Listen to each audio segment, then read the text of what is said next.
So why isn't Spider-Man part of Avengers Doomsday? It's right in front of your face. Many people were stunned when he wasn't part of the announcement, but me here, I think I really know why, and it makes more sense than you think. Let's dive in, talk about Spider-Man, and why Spider-Man 4 and Doomsday are timed pretty precisely for a reason. Well, ever since that Marvel announcement dropped, with all the chairs announcing the new actors who were going to be part of Avengers Doomsday, well, outside of talking about the X-Men, the main thing most people are talking about are names that are missing. There's a lot of big Marvel names that were not part of that announcement, and even with the number of characters that were announced, there were a lot of them. Some key names were missing, and probably none bigger than Spider-Man himself, Tom Holland. We've already dove into the rumor zone, where we're talking about other people that haven't been added. But if you've been paying attention in the last couple of days, the movie's actually in production at this point. And Marvel might be holding back surprises, but at this point, it seems way more likely that Spider-Man is not going to be part of this, and it makes more sense than a lot of people think. Now, with recent set pictures showing they're already filming this project, it's pretty much too late to add characters to the script. Yeah, Marvel's done it in the past, but they're on a tight schedule on this one. And with Tom Holland being one of the biggest faces of the MCU, you would think he would be key, but that actually plays into the reason. Now, as many of you know, Marvel technically owns Spider-Man, but Sony Pictures has an exclusive license to Spider-Man in live-action film. This means Sony gets to make those movies. It's effectively selling them rights. And as long as they maintain that contract, well, that's not going to change. And since it's Sony's biggest IP, I don't think it'll ever change. Now, the reason the MCU can use Tom Holland is that Sony and Marvel came to an agreement. And within that agreement, Marvel helps produce the Spider-Man films, and then Tom Holland gets to be part of bigger MCU projects. He was a huge part of the Infinity Saga, showing up in Civil War, 2 of his own movies, and then Infinity War and Endgame, and basically made Tom Holland a household name.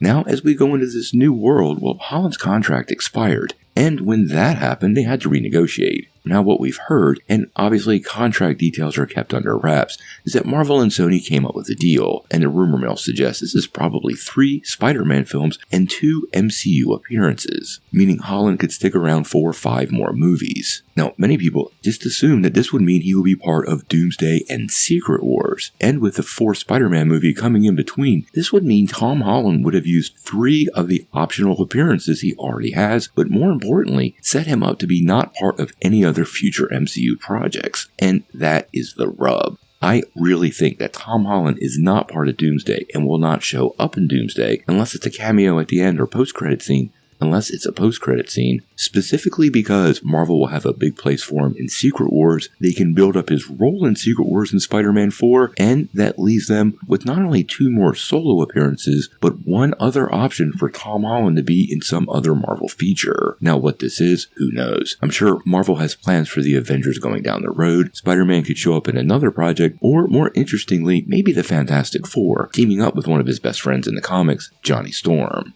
Now, this all lives in Speculationville, and these are the kind of things that will really, honestly, never get the confirmation we want. It might come up in interviews down the road, but we're talking years away. Now, in the next couple of weeks, we'll get a lot of set pictures from Avengers Doomsday, and Spider-Man's production is right around the corner. So these will be filming simultaneously, which might give Marvel some flexibility in the contract realm, but honestly guys, I think there's a really good reason for this, and it's because Marvel wants to extend Tom Holland's time in the MCU, and since Holland himself has made it super clear he's about done playing Spider-Man, well, if they've got him under contract, they're going to use it how they want, and I'm pretty sure they're going to stretch it out as long as they can. Obviously, we're going to follow Spider-Man pretty closely. I really hope Tom Holland's remaining time is associated with good projects. He doesn't have to be part of Avengers Doomsday for it to work, and if it allows Marvel to leverage a character in a better way down the road, that's probably a great plan. How all this works out, we're going to have to wait and see. Now before you take off though, make sure you hit that like and subscribe button and ring the bell for all the updates. We do daily videos and we want to be your place for all the Marvel and DC news, but we're going to bring it to you truthfully and transparently so you're really in the know.